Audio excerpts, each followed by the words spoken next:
15 of 25 at the Indianapolis Raceway Park, IRP.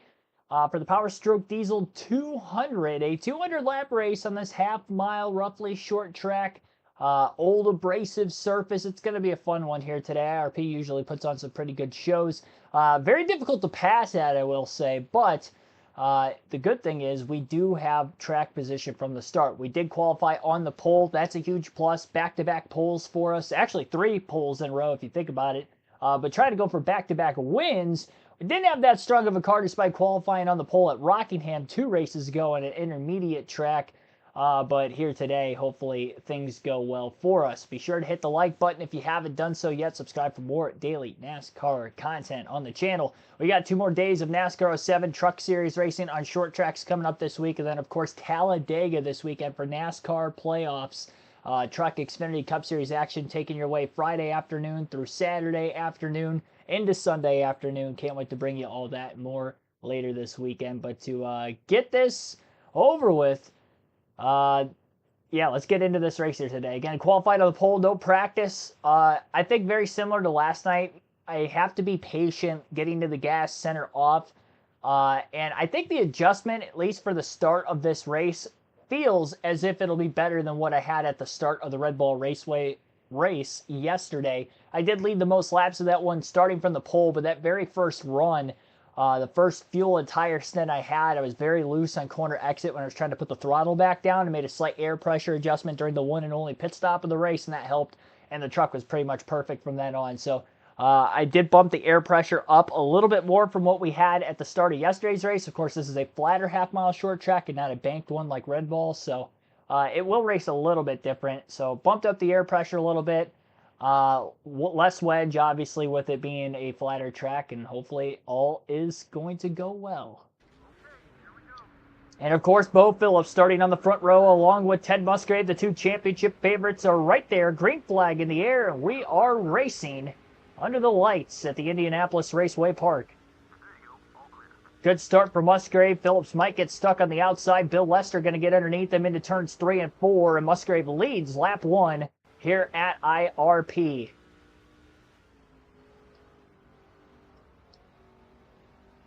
JoJo, MotoGP Merchant, Wade, Ryan Berwick, Ethan Chua, thanks for tuning in, everybody. And yeah, go Tigers. Up 1-0 in the series. Had to sweat out that bottom of the 9th inning, but they were able to seal the deal. I felt like they had to take today's game with Skubal on the mound. They would have lost today's game using Skubal up already in a best-of-3 series. I didn't like their chances going forward, so I think it's 50-50 from here on out whether we take the series or not.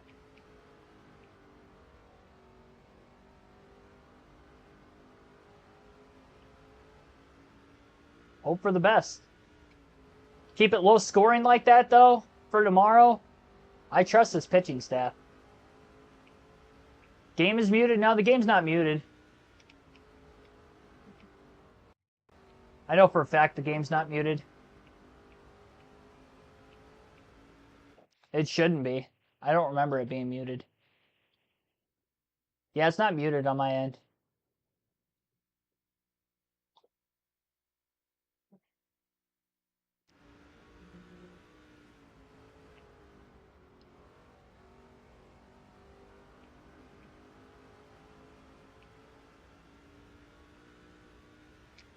I'm hoping, man. First time Tigers have been in the playoffs in 10 years. I'm stoked. The last just over a month, most excited I've been about baseball in a long while.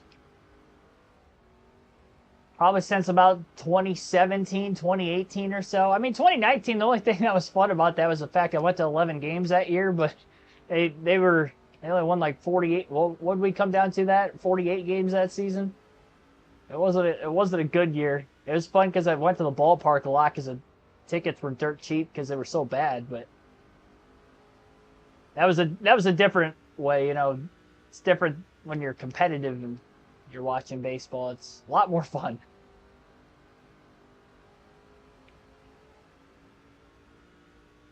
Good thing they got the win out of the way. Yeah, if they would have lost today, I think they would have been in trouble for sure. Just because they would have used Skubal up already. And how about Scooby, man? 6 scoreless innings.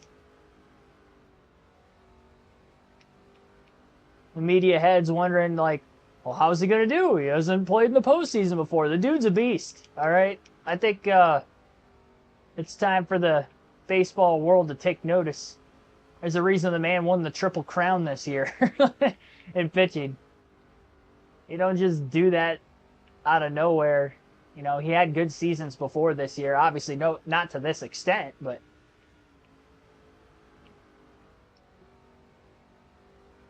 yeah, Goff with the perfect game last night. I did watch most of that game.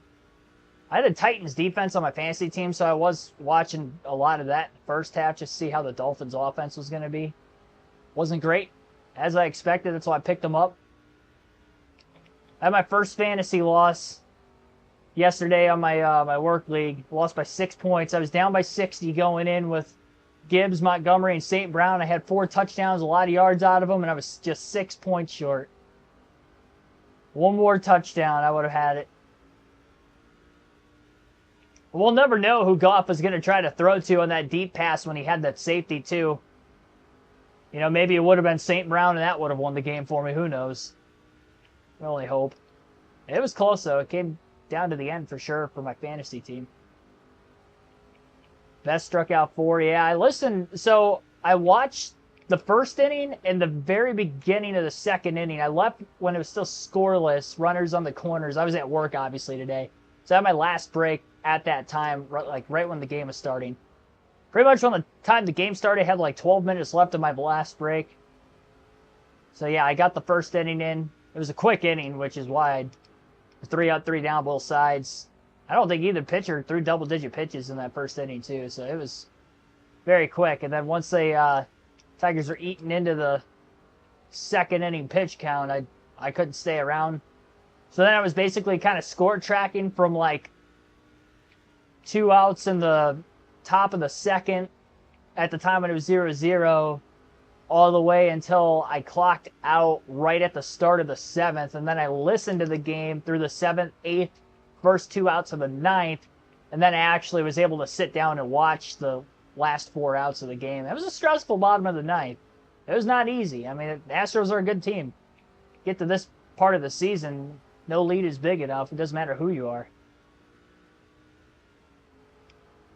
Mets are winning 6-4. I'm surprised the Mets are even competitive right now, honestly. And they had to travel to, not knowing exactly where they were traveling to until the end of that second game.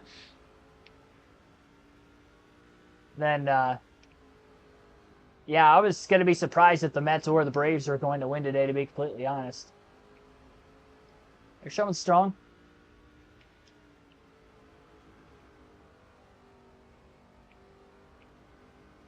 Yeah, it's definitely a good time to be a Detroit sports fan, let me tell you.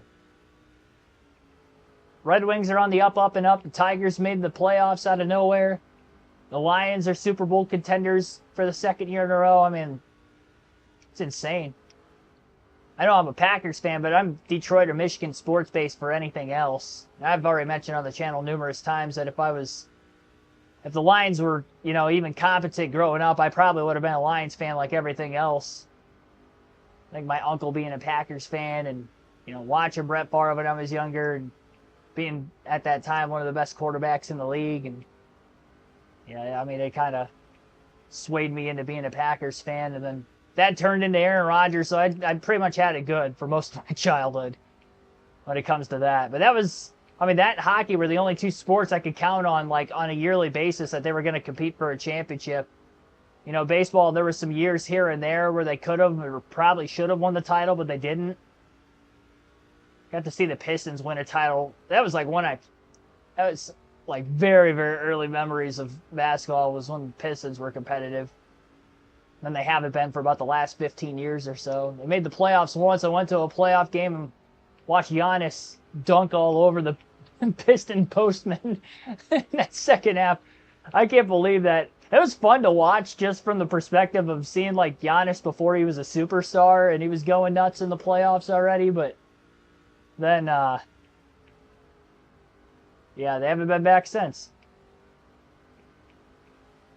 But outside of the Pistons, though, man, between that, Michigan Wolverines football winning the championship undefeated last year, I've had it good as a sports fan the last calendar year.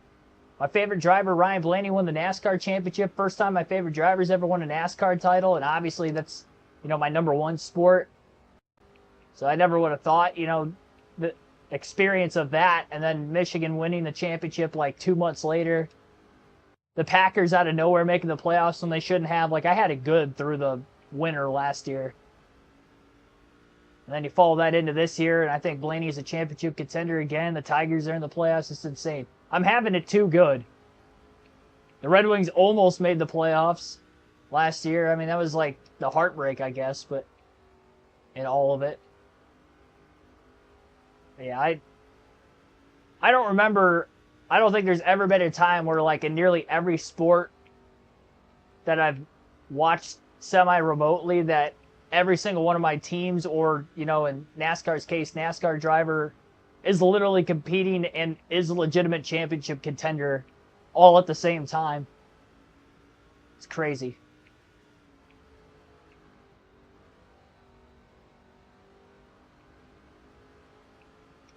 Oh! Got back into the gas a little too soon there. It's my first mistake of the race. Scraped the wall. You got to be really patient on the gas here. I feel like I was making it look easy before that, but, I mean, you have to baby when to get back into the gas, and you got to kind of manage the throttle. You'll hear me kind of pop in and out of the gas a lot. You get to about that 2/3 mark in the corner, and then you can drive off, because otherwise you're going to end up in the wall like that if you get in the gas too soon at once, at full. But we're managing this, like, 1.5 to 2 second lead on a consistent basis. I think it's Bo Phillips in second behind us. It's hard to tell for sure. I scraped the wall, and he actually started to close the gap quite a bit, because I did almost have a 2 second lead. I don't think I hurt the race truck at all.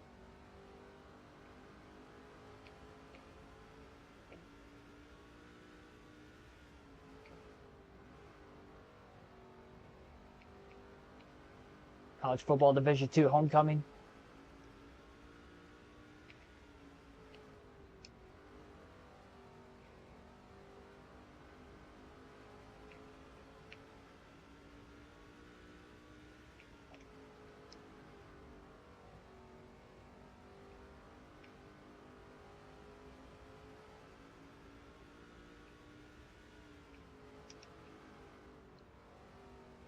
Yeah, I found it kind of weird. I can't remember what college game it was that I was watching this weekend. Obviously, it was a primetime game. It wasn't the Bama-Georgia game at that time. There was a game I was watching before that. But they were talking about, like, homecoming. I'm like, it seems kind of early for a homecoming game, I feel like, in college. Like, I always remembered homecoming being, like, the second to last home game. And then usually, like, obviously, senior day was the last home game of the year. At least for Michigan football, from what I can remember, that's the way it's always been with Michigan. Apparently other schools don't do the same thing. Like, homecoming game in September, that feels weird.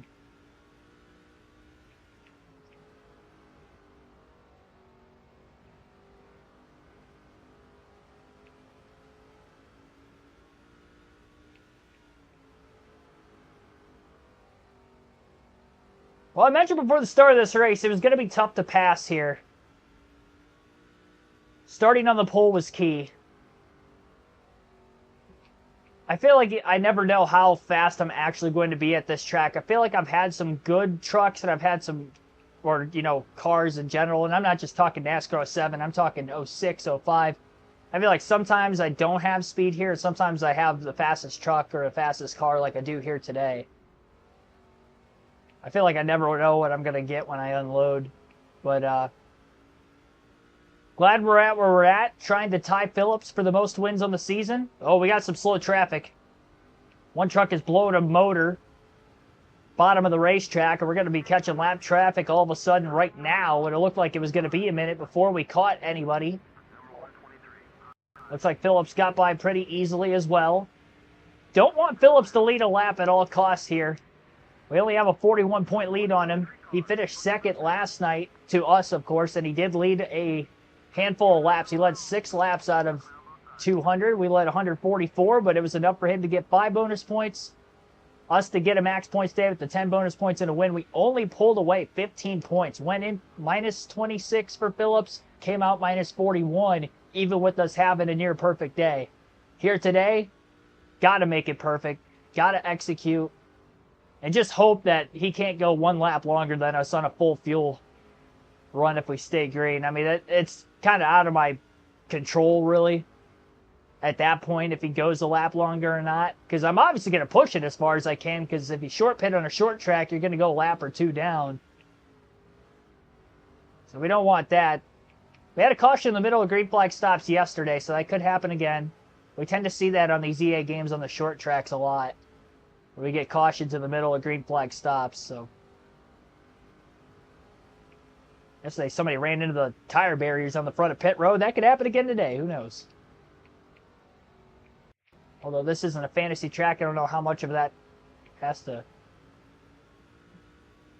do with it or not. But here we are.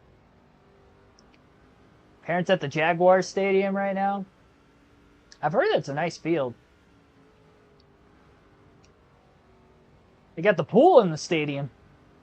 You put a pool inside a stadium, that automatically makes it cooler. Their mascot could be a little weird at times, dressed in a Speedo. I can't remember what the mascot's name is in the Jacksonville Jaguars, but is it Jackson? Like, that just makes sense. I don't know if that's actually right. Jackson the Jaguar? I mean, that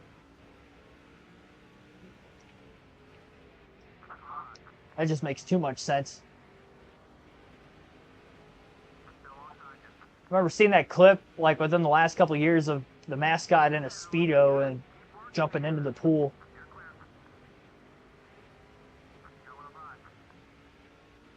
I think he went bungee jumping off like the 2nd level once too before. He does some crazy things. I wonder if it's somebody that's actually trained to do all this stuff, or they're just like, yeah, well, this is what you're doing today, like as he comes in, and he's like, but I'm just the mascot. Jackson DeVille. Well, I figured it'd be something punny.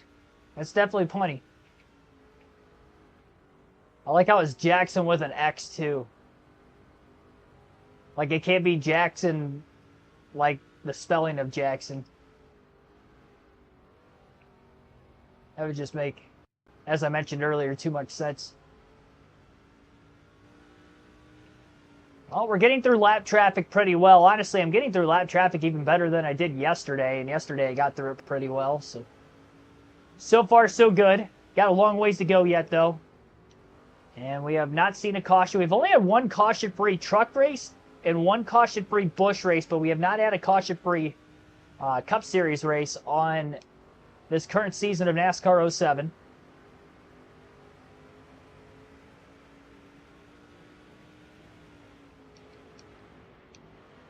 Had a lot of races where we start off with a long green flag run and we tend to get a yellow late across all 3 series. Who knows, maybe that happens again here. Now we're into the meaty part of the lap traffic. This is as heavy as it's been so far. Saw a little contact up there. The 101 getting into the 04 of Lagacy Jr.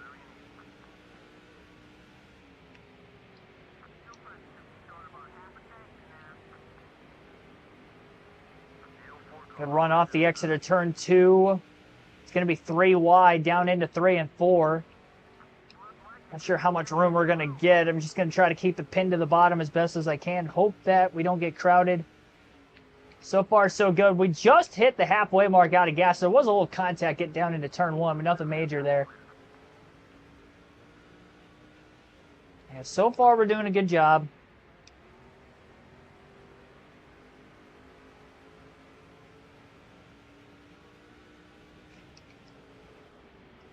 Blizzard T Husky.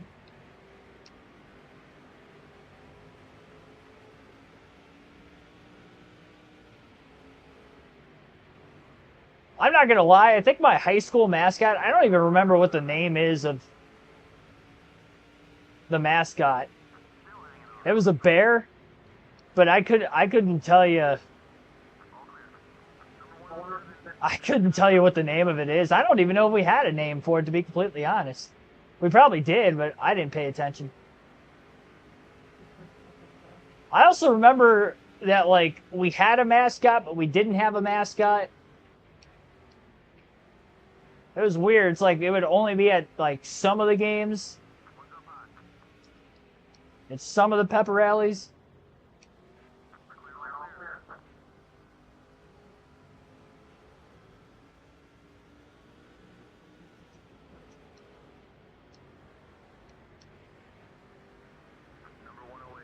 Maybe it just wasn't around enough to have a name, I guess.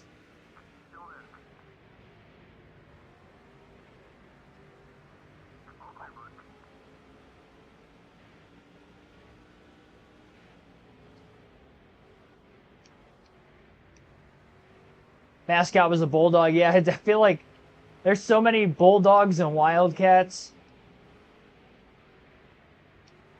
Too many of them.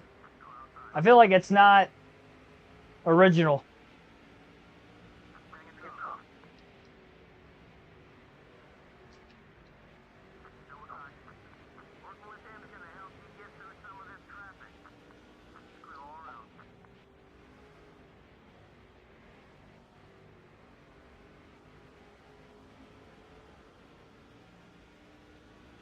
I don't like bulldogs though, so I mean, you know, I'm not discrediting the name, but there is a lot of them.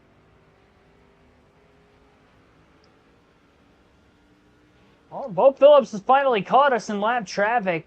Fuel mileage is definitely interesting because we hit halfway out of gas right as I was getting to the line at lap 52, so we're going to be pretty tight on fuel at both ends. We do have an extra field pass to get to today in particular, and that is because Todd Bodine in the 30 truck blew an engine last night. We didn't do a field pass. As we get into these faster lap trucks, it's definitely getting a little bit harder to make passes on them. They're not giving us a lot of room to create our own room. At least there's an apron that we're able to run down here that's got some grip. Side by side with our teammate, Todd Bodine. Speaking of which, he's about to go a lap down. He started 16th.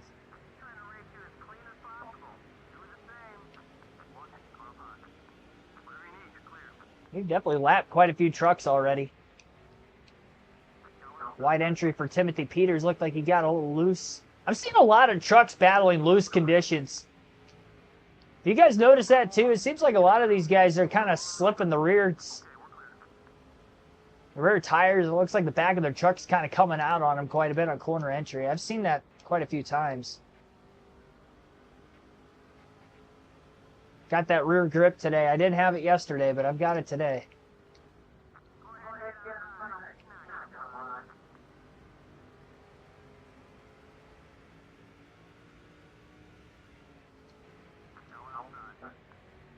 I need an update. I mean, it's just preseason.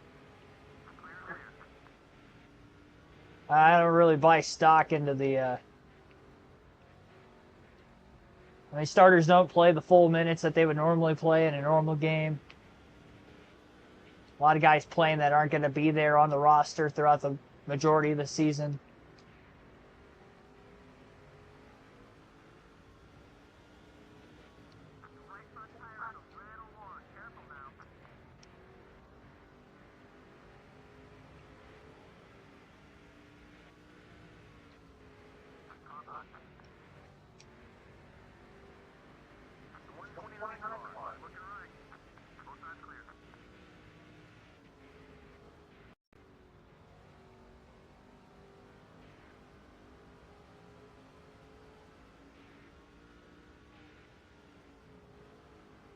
NASCAR Penske Cup Series racing. Thanks for tuning in.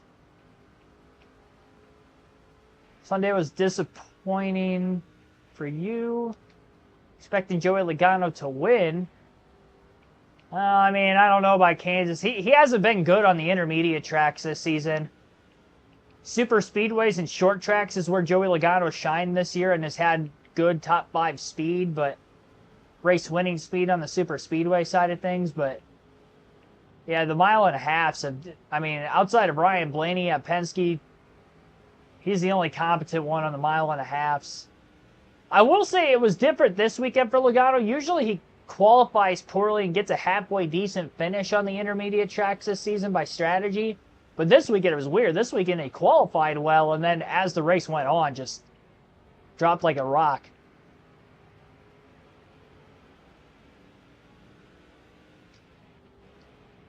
So it's like he scored about as many points as he usually would, where he didn't have a good finish but scored stage points early, versus usually he's not getting stage points. He's getting decent finishes. A lot of contact there. I hit him the first time, and then we were both sideways and made contact again. Go Phillips all the way to the apron off of the exit of turn 2 to get around that lapper. Probably got around him way quicker than I did. Built up just over a second lead again, but wish that was a cleaner pass. Yeah, I remember Chason.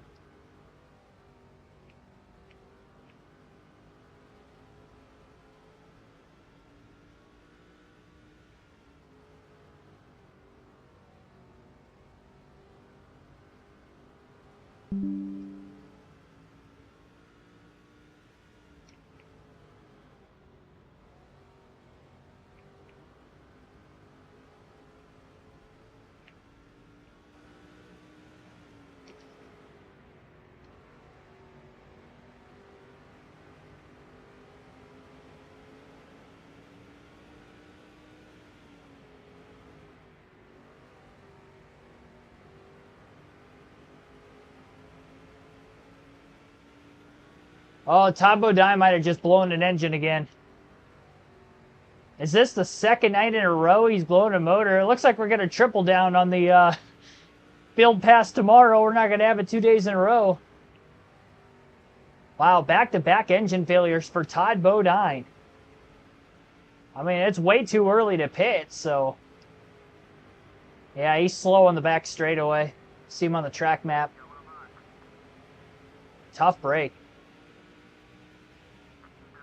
Finished dead last yesterday, and he's going to finish, it looks like, third to last today, 34th. Hasn't really been in the top 10 in points all season. Not making a strong effort here late in the year to try to get into the top 10 with these finishes as of late. Meanwhile, the slight slump that we had, giving up a 177-point lead down to 21-point lead. And now looking for back-to-back wins to break through, get the 5th one of the year, and try to tie Phillips for the most wins on the season here today. Very competitive season for Bo Phillips, fantasy driver. And he did miss a race, too. If he didn't miss a race, he would probably be up by like 100 points right now. So definitely thankful for that. It's going to be a little harder to save fuel not having those field passes. Yesterday we were plenty good, but today it's going to be tight on both sides of the run.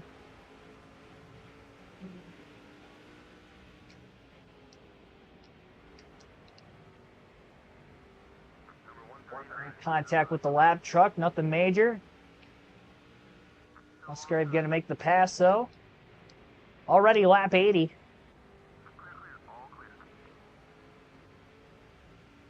Well, 3 or 4 lap trucks between the top two, nearly a 2-second lead again. It's about the second time Musgrave's pulled out to this big of a lead.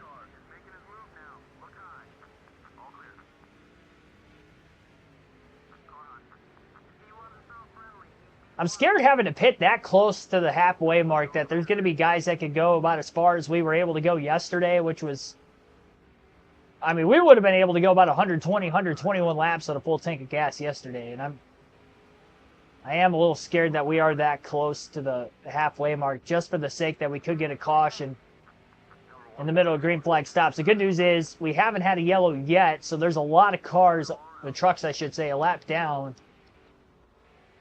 So even if we were to get trapped 1 lap down, we might get trapped 2 down if Phillips stays out in that essence. considering he's not that far off the lead, just a couple seconds. We fall 2 down, it's definitely game over. We fall 1 down, at least we can get a halfway decent finish out of it still, but you'd hate to have that when you got the fastest truck. You have the fastest truck, you want to win. It's definitely what we're doing here today. Besides Truex retiring, who do I think is next?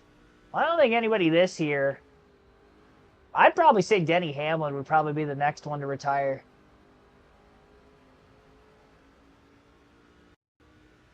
I know he's had decent speed still, but he definitely doesn't have that same speed he had earlier this year when he won 3 races kind of off the rip. He hasn't won since. And I know he's mentioned before that he not only wanted to retire, you know, while he was still capable of, you know, winning races, when he felt he wasn't capable of winning races as often anymore. He doesn't want to, that's when he would hang it up. Doesn't want to basically run past his prime, I guess. But on top of that, he also mentioned something about wanting to race with FedEx as long as FedEx is there. And if FedEx is leaving, like it could happen after this year. I don't think he's retiring this year, but I think Hamlin's out the door within 2 to 3 years.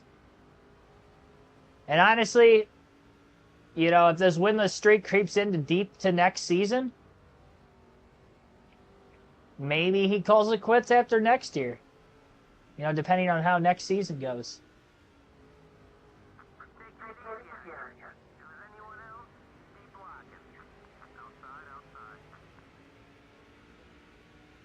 Oh, fuel lights flashing. I don't like seeing that around lap 88, 89. Well, we have to go to at least lap 100. If we pit anywhere before that, we're in trouble of not making this on fuel to the end of the race. It's definitely going to be a 4-tire stop when we do hit pit road. Honestly, I'm not going to make an adjustment. This truck feels fine to me. We'll catch some heavier lap traffic and the lead will kind of bunch back up again, but obviously we've led every lap so far, and now that things have been spaced out for a little while, throwing this lead out to 3.5 seconds, largest lead of the race, I'd say things are definitely going well here for Ted Musgrave.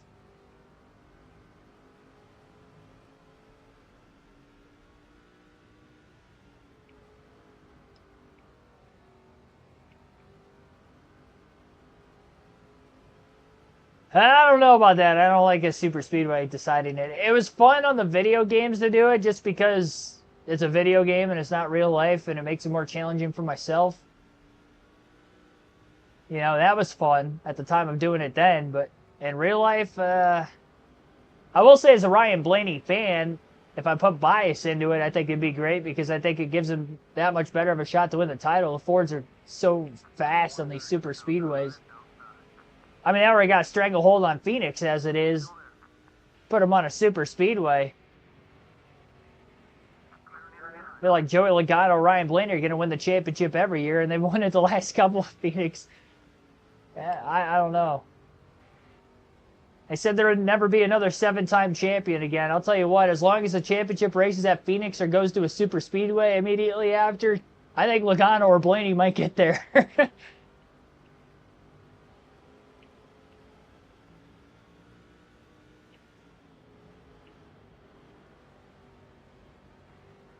Wow, we are very low on fuel.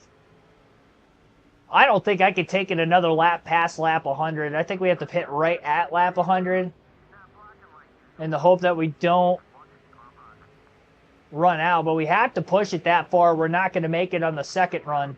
Oh, little contact with Hans Good there.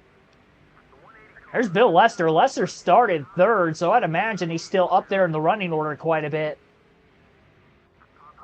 As he crowds the 9. Musgrave clears him. Little rub and run.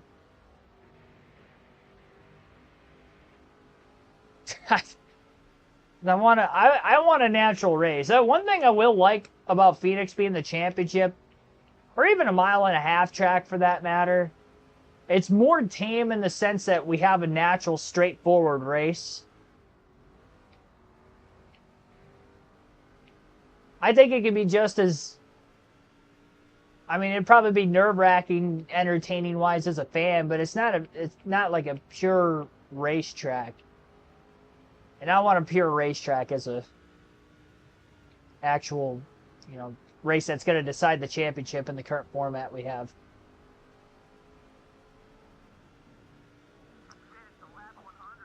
All right, yeah, we're definitely pitting this time. We got a lot of trucks on pit road. We're just going to have to hope we don't get a caution. Musgrave into pit road this time. Solid pit road entry. No adjustments, 4 tires and fuel for the 9 truck. And we got to hope Bo Phillips is either on pit road same time as us. Just hope he doesn't lead a lap. All right, so I led that lap at the line as we clinched the most laps led. Martinsville, if it was with the Gen 6 car, I would have been all for. Not with this car, though. Short tracks are just bad with this next gen. Bit of real wheel spin there. Coming out of the pits. Well, we didn't lead every lap of this race. Bobby Hamilton's still out on the racetrack. As we continue to stay green during green flag pit stops, Musgrave is on the lead lap, luckily, as Hamilton was far enough behind Musgrave when Ted pitted.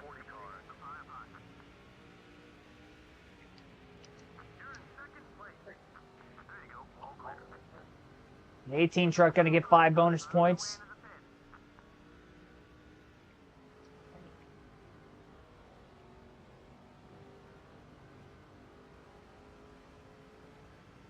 Darlington would be cool.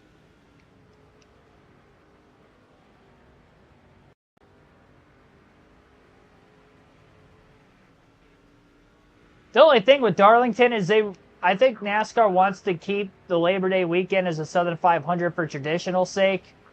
And that either being on the borderline of being in the playoffs or in the playoffs already.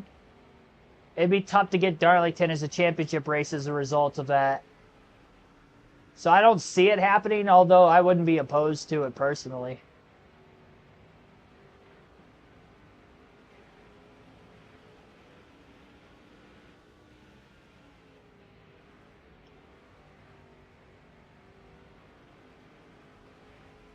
I feel like Martinsville's a little too narrow for IndyCar. I mean, the whole reason like stock cars can race there is because you have the bump and run effect. You can't have that with IndyCar. We'll have flips on a regular basis. Well, contact there with Hans Good. That's the second time he's gotten into me when I got underneath him.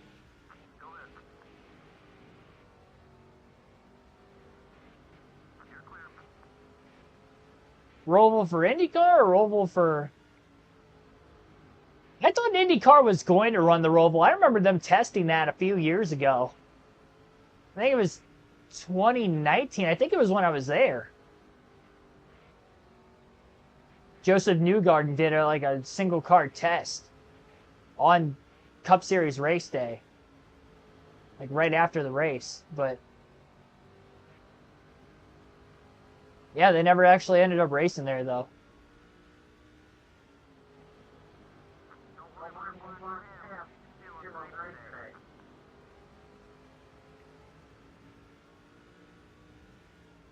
You guys are nuts if you want IndyCar at Talladega. I don't even think the cars will stay on the ground. I feel like they'll just fly like an airplane. Is there even that much mechanical grip to like run in the draft?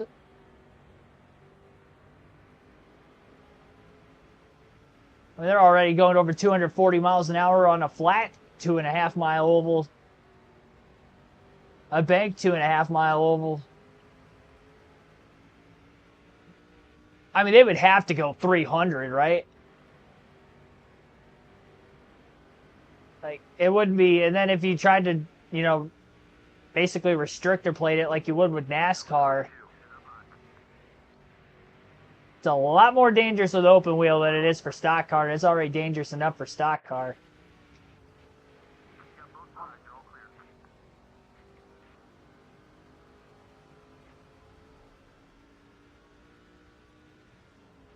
Oh, just managing this 4.2 second lead. We're pulling out our inner Kyle Larson at Bristol tonight. Just utter domination. Needed it, though. I don't think Bo Phillips is going to lead a lap if we continue to lead to the very end. I would assume he's still in second. There's a chance he fell out of second place during green flag pit stops, but I feel like he had enough of a gap over third. He's probably okay. Pause it for a quick second.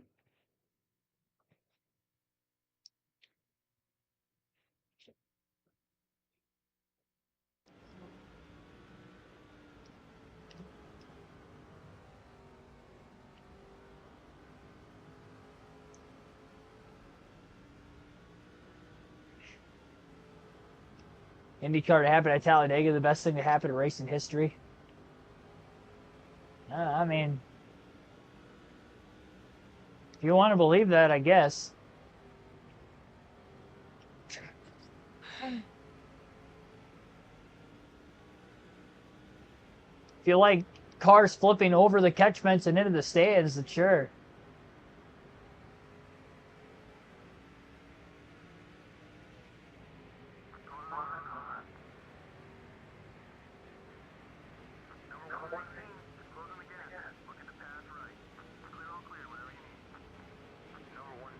Yeah, banked racetracks just don't work for IndyCar.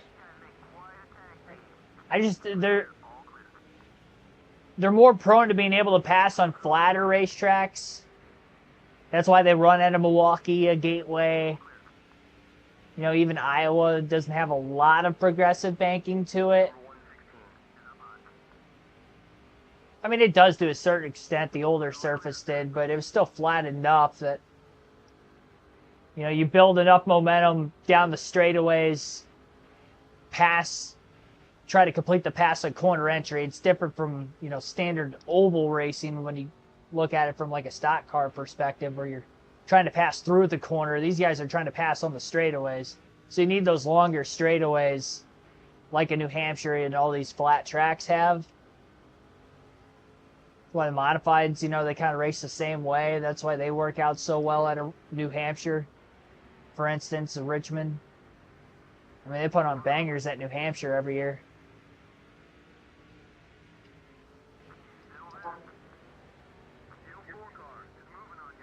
Honestly, IndyCar at Bristol would probably look like how the next gen race did last week, to be completely honest. It'd be almost carbon copy.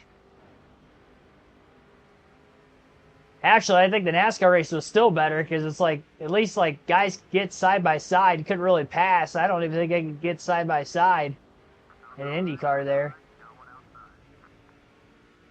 Now without touching wheel to wheel, we know that that's not good.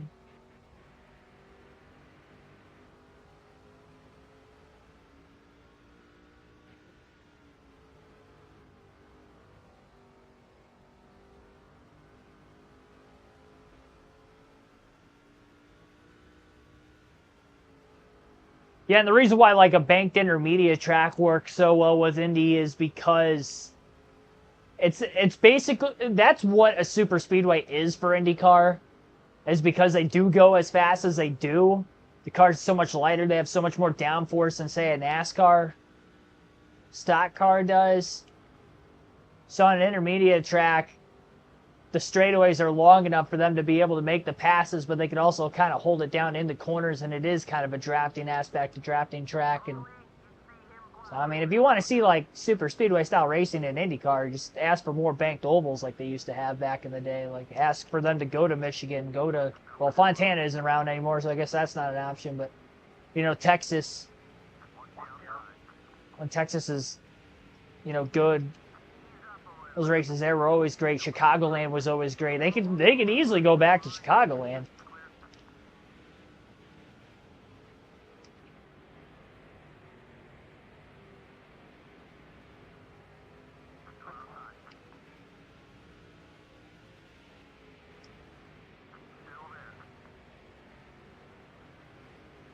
Contact's been a part of this race off and on, getting through the lap traffic.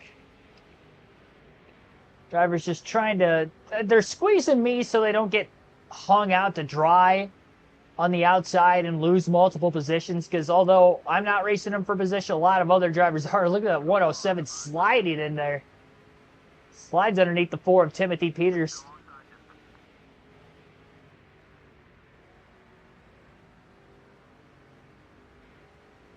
NASCAR in Africa. I don't know what kind of tracks are over there, but I don't know that there's a gigantic market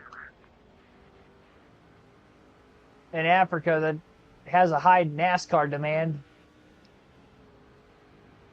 Man, our fastest lap there, 19.634.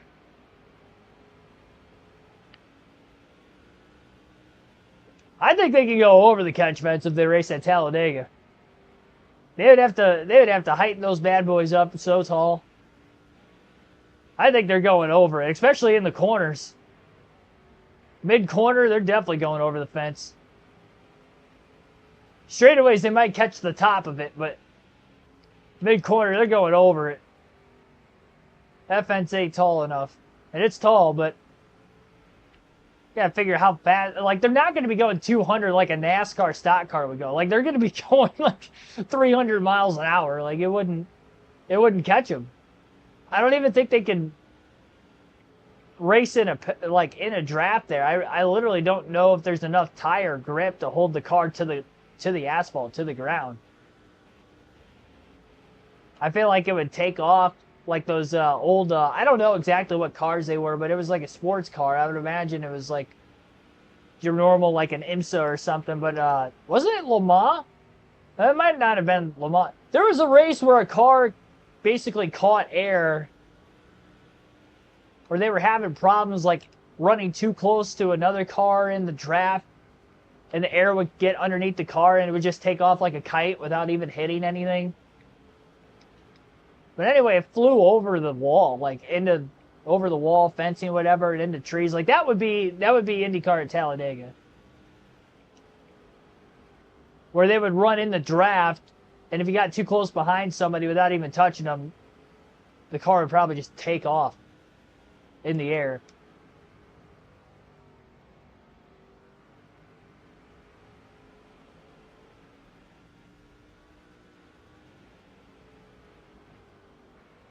It was in the 90s. It might have been the 80s. You'll have to look it up. If I knew the exact race off the top of my head, I would... I mean, I'll actually, give me a second. I'll look it up for you. We got a short enough race tonight. I think they made a movie on it, too, if I'm not mistaken. Let's see...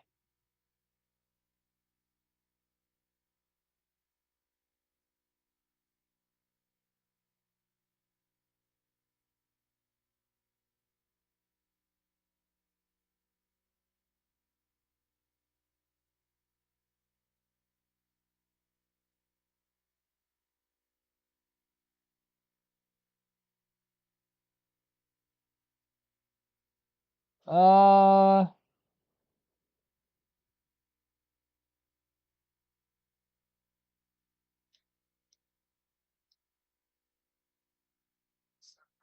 to see if this is actually...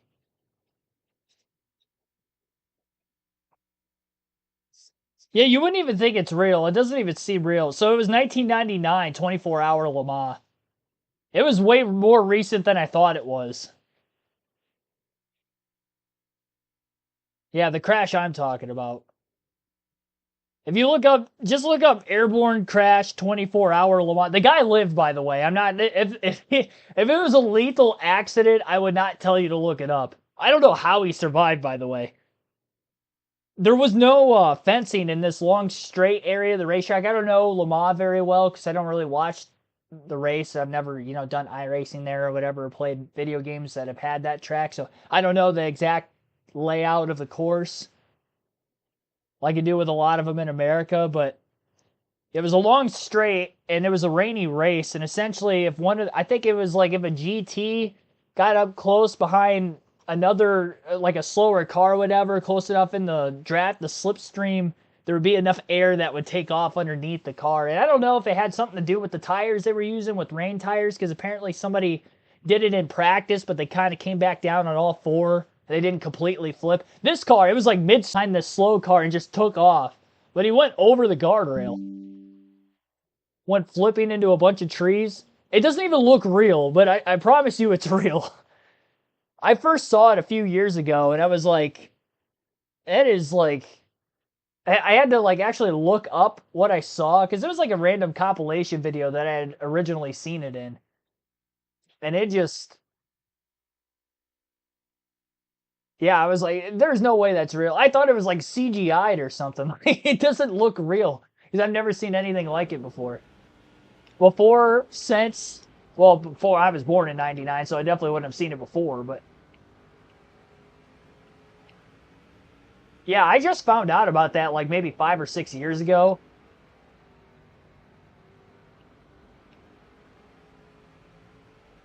Never heard of it.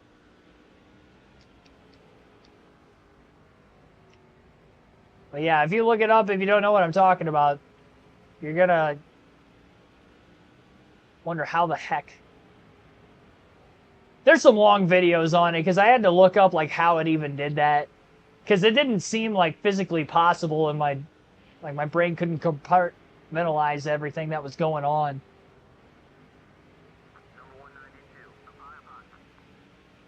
Sport Cops Race. I don't even know what that is. Is that a Mario Kart? Sounds like a Mario Kart course.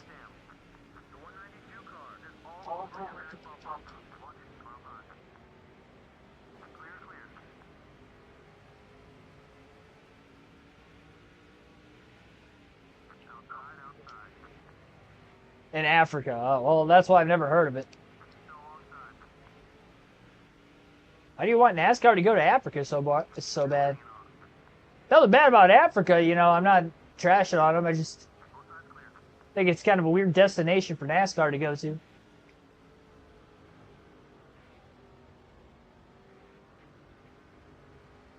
I think there's some fans out there that want some international racing. I don't know that that's what they're clamoring for exactly.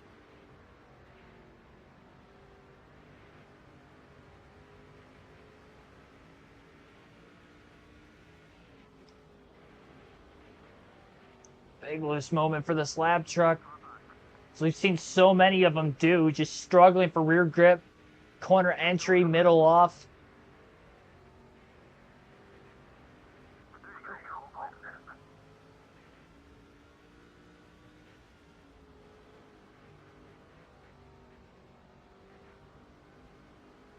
I'll tell you what, if SVG makes it big time in the NASCAR Cup Series and wins a few races a year, maybe they would go to Australia for a random race. They got a lot of dirt ovals over there. There you go. Want NASCAR to go back to dirt, just do it as an international event in Australia. That'd be wild. I mean, there's a lot of dirt car racers in the U.S., you know, a lot of the guys that are in the World of Outlaw series and such that when they're not racing, you know, obviously in America in the wintertime here, in the off-season they'll go over to Australia and race. I remember Tony Stewart was doing that all the time during his NASCAR career. Larson does it.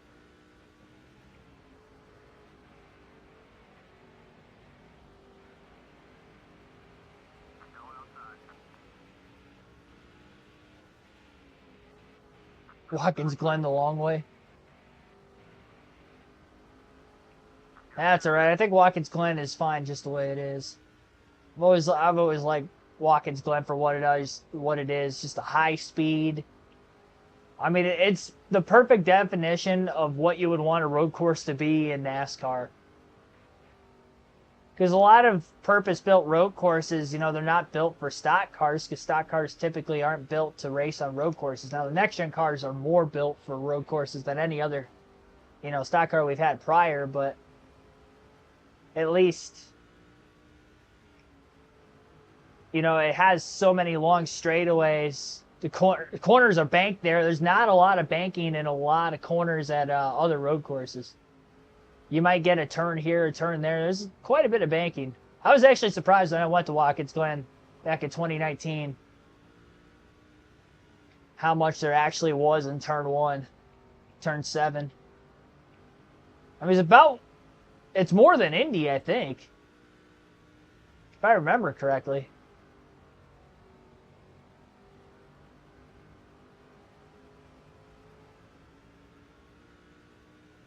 The carousel for sure.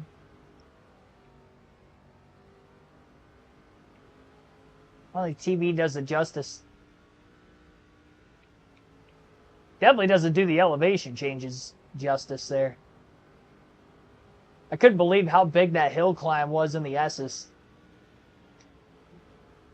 On TV, I always thought it was flat. I'm like, oh no, they're like actually climbing up the mountain. Like they're actually climbing uphill through the mountain.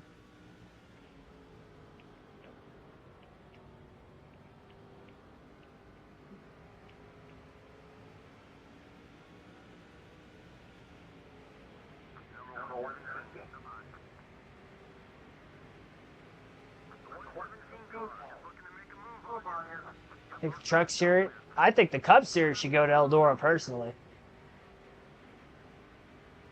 I think dirt in NASCAR can work.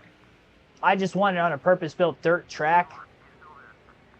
And I thought Eldora with the Truck Series, we had something good, we had something special there, and then we just went away with it.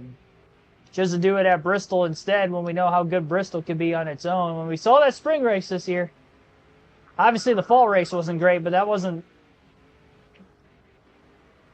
I think that was more of the car problem than anything.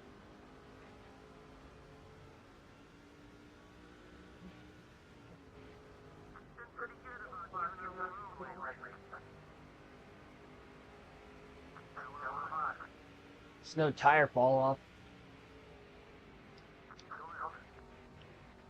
Got 19 likes on the stream. Greatly appreciate that, everyone.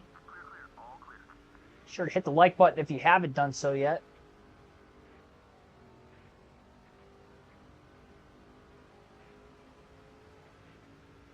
Cardiac America. What, tomorrow or something during the game? Yeah, I'll be at work.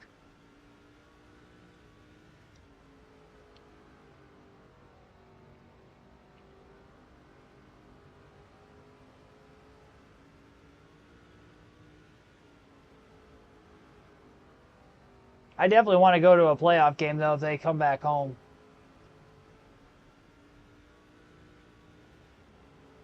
There might be a high probability I might do that.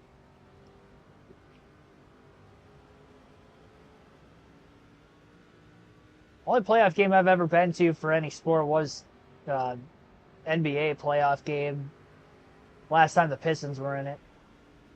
Game 3, first round. When I kind of briefly talked about it earlier when we got swept by Giannis and the Bucks, but the energy level was way higher because I had been to NBA games before that. It was way different.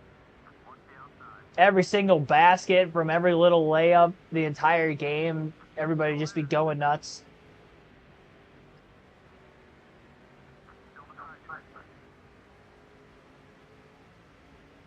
Because it was competitive in the first half. Like, we didn't get blown out until the second half. I think we were either up or we were tied at halftime or something like that. Like, it's a tight game there. That entire first half, yeah, that was some thrilling stuff. Man, if the whole game would have been like that, that would have been insane from an atmospheric aspect with the crowd. I mean, I've been to some big-time college football games that have kind of been like that too, but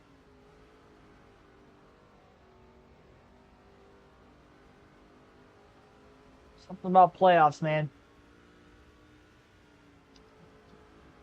Sure know how to heighten drama. I'll say that much. Get you on the edge of your seat. John Fleming, thanks for tuning in. Get rid of the rear diffuser. I mean, it would definitely lack in the grip. The thing with that is I think they would have to up their horsepower if they were to get rid of the rear diffuser because it would be so much less grip. Like, I look back at, like, Kyle Larson this last weekend. I think he had a little bit of damage to his diffuser after having the right rear tire cut flat, and he was, like, way off the pace And then they were able to get it fixed in the underbody of the car to a certain extent. He kind of ran right around 20th at the best the rest of the day. Made him more bearable to drive, but he was like slow. Like he was like if Timmy Hill 66 car MBM slow in that first stage after the tire failure until they got it fixed. So I feel that if they took the rear diffuser out, we'd see a significant drop in lap time, like a huge drop. Like they would have to bring more horsepower to be able to do that.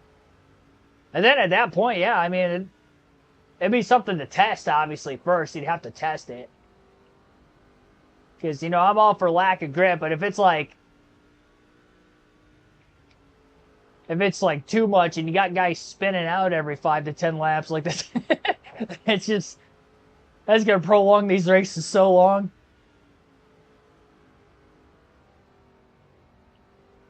Need some semblance of grip, but yeah, I mean it's worth a shot. But I definitely, with the running the horsepower they're at right now, if they were to do that, I just think the speeds would be so slow. It'd be like 550 package, but on ice. Actually, probably worse, honestly. I think the 550 package was faster just because they had so much downforce. Big corner speeds were up. Kind of like they are at the next gen. To a certain extent.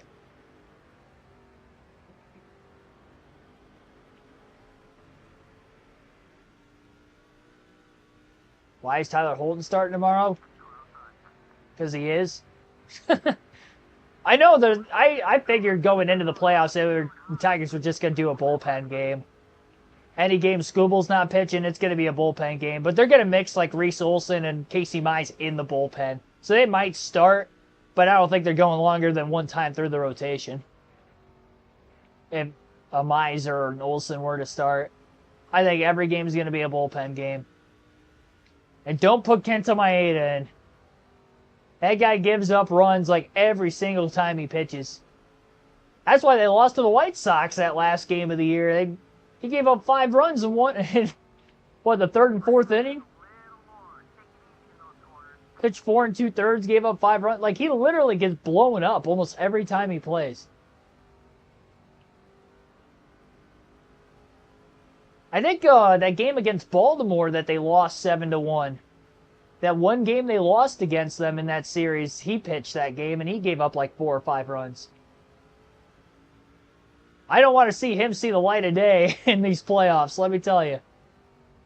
The only time I want Kenta Maeda pitching in the playoffs for the Tigers this year is if like we're down like 9-1 in like game 1 or 2 of a series and we don't want to tax our bullpen too much. Just throw him in there for 5 innings. He gives up 10 runs. We already lost the game at that point. Can't get any more worse. I mean, his confidence already has to be killed after the terrible season he's had. Dude's the second highest paid annual player on the team. He's got an above 6 ERA. It's bad. He doesn't have any velocity in his fastball. He just throws like mid to high 80 fastball meatballs right down the middle of the plate. It's like if he can't locate the fastball, which is what he struggled with this year, it's just I mean, you might as well throw a Little League in there. Little League pitcher in there just to lob in a curveball or something. Just watch it get launched 500 feet. There were so many games they lost early in the season when he pitched. Be a good start. He'd get maybe once through the rotation, if that. Third, fourth inning comes around, he just gets rocked like every time.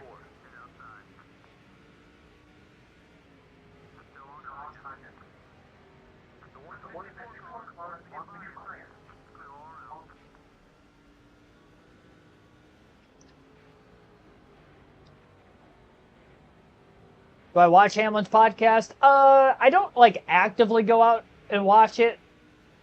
Kind of one of those things, I'll catch an episode here or there. But yeah, it's a good listen. I definitely recommend it.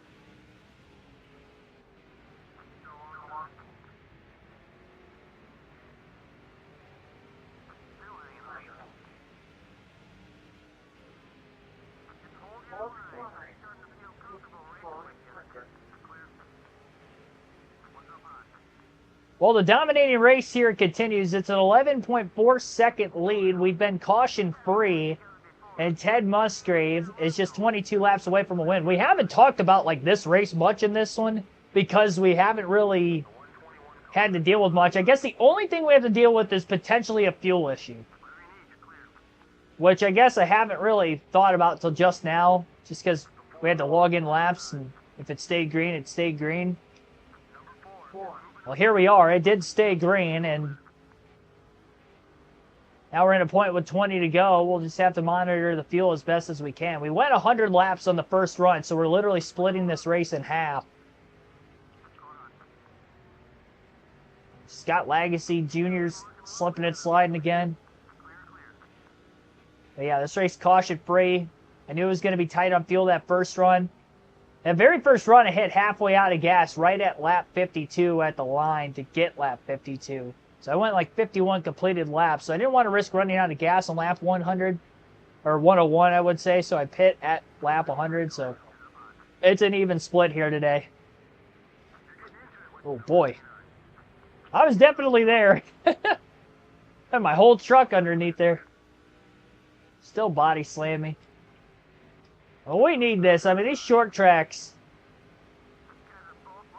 this one in particular, way more dominant than Red Bull Raceway. Red Bull, I didn't have the fastest truck until I made that adjustment middle of the race. We unloaded with the fastest truck here tonight at IRP. And it was never in doubt unless we were to get a yellow, which we still could.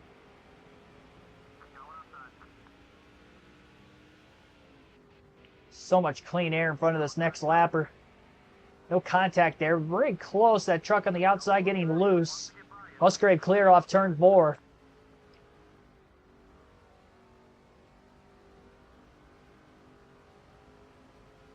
Oh, David Reagan blowing a motor. That's probably going to drop him out of the top 10 in points. That's like the 4th driver we've seen blow an engine today. Man, this fuel tank is getting pretty low. Oh, we're in for the ride. There's really nothing I could have done. What do I think about Carl Edwards' Xfinity? I don't think we're gonna see Carl Edwards race again.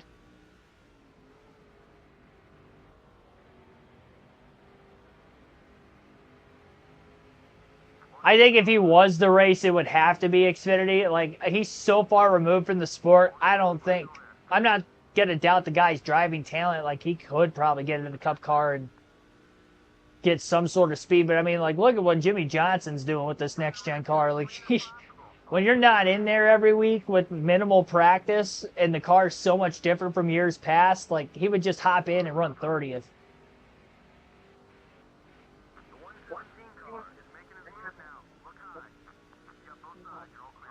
I mean, even when Pablo Montoya, for instance, at Watkins Glen had decent speed, unload in practice, but you get in a race and guys are just running like that much quicker on a lap-over-lap basis, and, you know, he couldn't break the top 20 on speed. Like, so, yeah, he definitely wouldn't be racing Cup, but I mean, Xfinity would be the only way. I mean, JGR does have a lot of part-time roles in that Xfinity series, especially this year. They got two rides there that are all part-time. I still don't see it happening, though. It would be cool to see, but I don't see it. 10 laps left.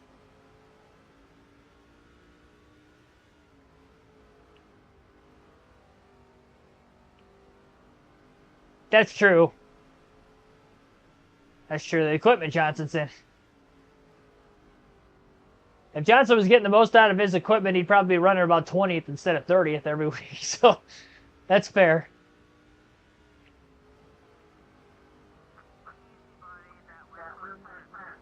I will say our tire management this run has been a lot better than the first run. I think all 4 tires were in the yellow on the tire wear indicator when we pitted the first time.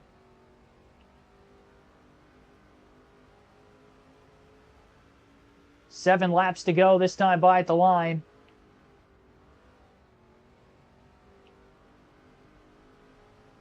A lot of clean track. Just continuing to widen this gap out.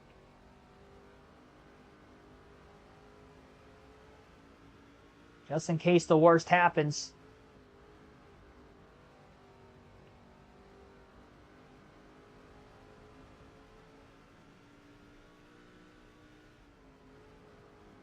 Really don't want a caution to come out of that.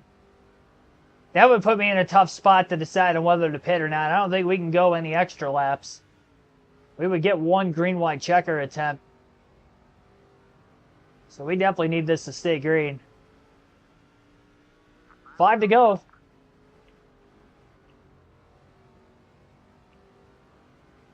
Gonna run out of my burnout.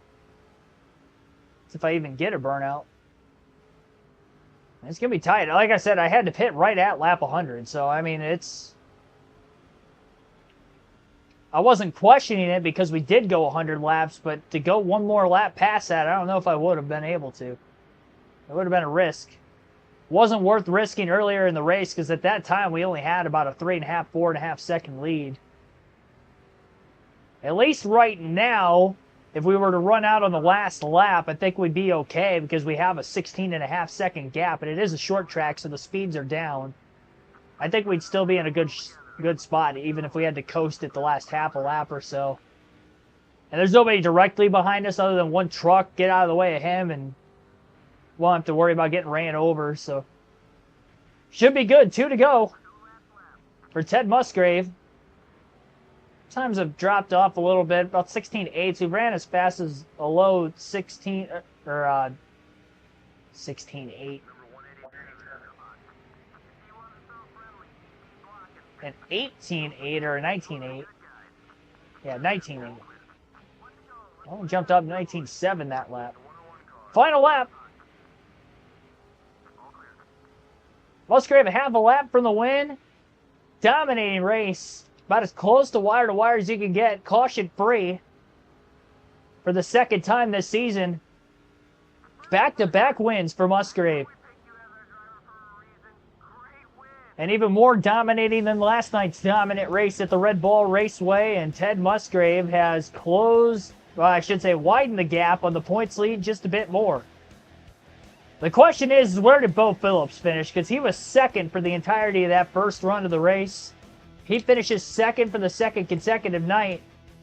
I mean, it does put pressure on us to, try to get these max points days like we did the last two races. But, man, we're not giving ourselves much of a cushion. By the way, I don't think I could run out of fuel in a burnout in this game because I've been close to the edge on fuel a couple times this season across all three series, and I don't think I've ran out in the victory celebration yet. I know in the other EA games you can run out, but I don't think you can on this one.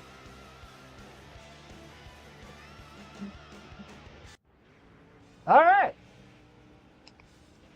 Good win. Yep, Bo Phillips second. So Ted Musgrave back-to-back wins. Bo Phillips back-to-back second place finishes. I mean, this is going to be a dead heat. 198 of 200 laps led, but yet only going to gain 20 points over Phillips. Bobby Hamilton Sr. led 2 laps today during green flag pit stops, and we left all but Phillips, who finished in second. That's crazy. Only top 2 finished on the lead lap. 2 races in a row, but this race, it wasn't because of a caution in the middle of green flag pit stops. This time, it was natural. 17.5 second margin of victory. 123.13 mile per hour average race speed, no cautions again. 2 lead changes. Again, the only lead change was me losing the lead to Hamilton, getting it back during green flag pit stops. 1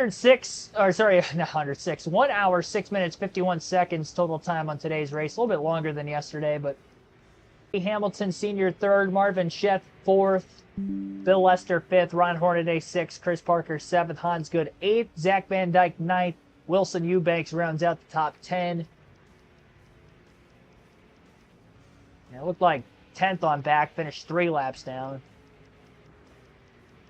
And our teammate, Tom Bodine, for the second consecutive race, blew an engine.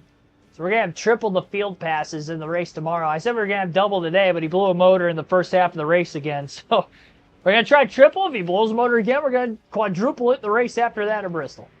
S. Vincent, T. Golson, Ty Bodine, H. Jackson, David Reagan blew a motor. So 5 drivers had engine failures today. Caution-free race, still 5 DNFs. So I think I gained 20 points, so we should have a 61-point lead over over Phillips. 61-point lead over Phillips going into the race tomorrow. And again, just trying to take advantage of these short tracks. We go to the Dodge Raceway Stadium. You can run out of fuel. I don't think I can, at least in the PS2 version.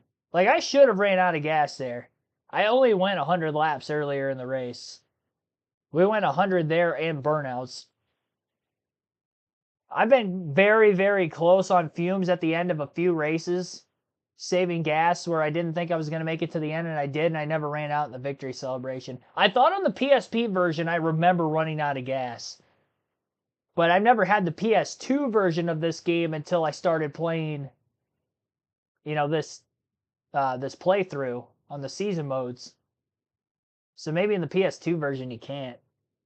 I mean, it's possible. There's definitely some differences between the PS2 and the PSP version.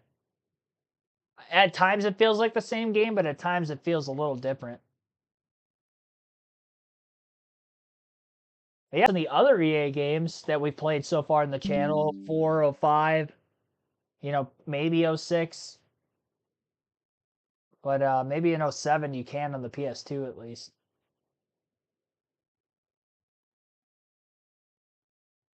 I've definitely never experienced it. And until I experience it, which I don't think I will,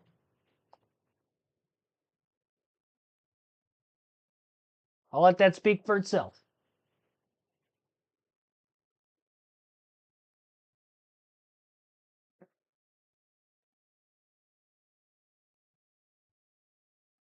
All right, yeah, so there we go, 61. So I figured my math was correct, a 20-point advantage today over Bo Phillips. It just stinks. Back-to-back max points days, 35 points is all I gained in 2 races combined over him. I slightly more than double the original points lead that I had, which was 26. Just by leading the most laps and winning the race. And he didn't even lead any laps today. I did my job. Like, I literally prevented him from leading a lap. Unfortunately, I didn't win the race off pit road during caution flag pit stops yesterday at Red Bull. Today we were under green and he pitted just before I did or at the same time, whatever the case. It allowed me to not give the lead up to him. I only gave it up to Bobby Hamilton for a couple laps, but luckily Hamilton's 5th in points and he's well behind where Phillips is at. So we're doing good. We got 10 races to go. We're in the driver's seat. We control our own destiny as long as we lead in points, so we got to keep this points lead for as long as we can. Again, 2 more short tracks coming up. He's been dynamite on these intermediate tracks.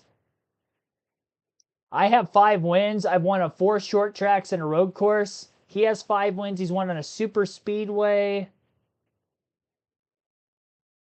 hybrid short track Dover. It kind of races like a short track, but kind of considered an intermediate track to most. Kind of same thing for Milwaukee. 1 mile in length, but races like a short track. But yeah, 1 mile tracks and bigger in length he's won at. I've won at tracks less than a mile in length, except for Old Spice Speedway, which was a road course. So we definitely know what my strong suits are. It's definitely the next 2 races we still have coming up here. Dodge Raceway, Bristol. So, if I only gain 15 to 20 points on him these next 2 days and we're still less than 100 points ahead of him going into, the race after that, we just got to hold on for dear life. With a less than 100-point lead for the last 8 races of the season, it is what it is. We will have another trip to Martinsville, and I did win the first Martinsville race, so, that's a race I could win going down the line. I don't think I get double-digit wins on this season, though, honestly. It took us 15 to get 5. We only got 10 races to go. I don't think I'm getting 5 more than... I could maybe win the next 2. New Hampshire could be a winnable race. I don't think I go to Richmond. If I went to Richmond, I would include that. I think literally it's the next 2, Martinsville and New Hampshire, is a good track for me on this game. Winnable races. Outside of that, there's no more short tracks. I haven't won on an intermediate track. I haven't won on a super speedway with the trucks. So you just got to survive in advance when we get there. I have good finishes. I finished, top 10 a lot of the time. Not all the time. 21st in Michigan, 14th in Texas. I know we got another Texas race coming up. 29th at Rockingham, but I know we don't race at Rockingham or Michigan the rest of the way. Daytona 30th, so Dega could be a interesting one, but yeah, we'll see how it all plays out. Be sure to hit the like button if you haven't done so yet. Again, subscribe for more daily NASCAR content. See you guys back and better than ever again tomorrow. We will have 7 p.m. start time again, Truck Series, and Dodge Raceway. Can't wait for that one. My favorite fantasy track. Hope to see you then. Have a good rest of your Tuesday. Go Tigers!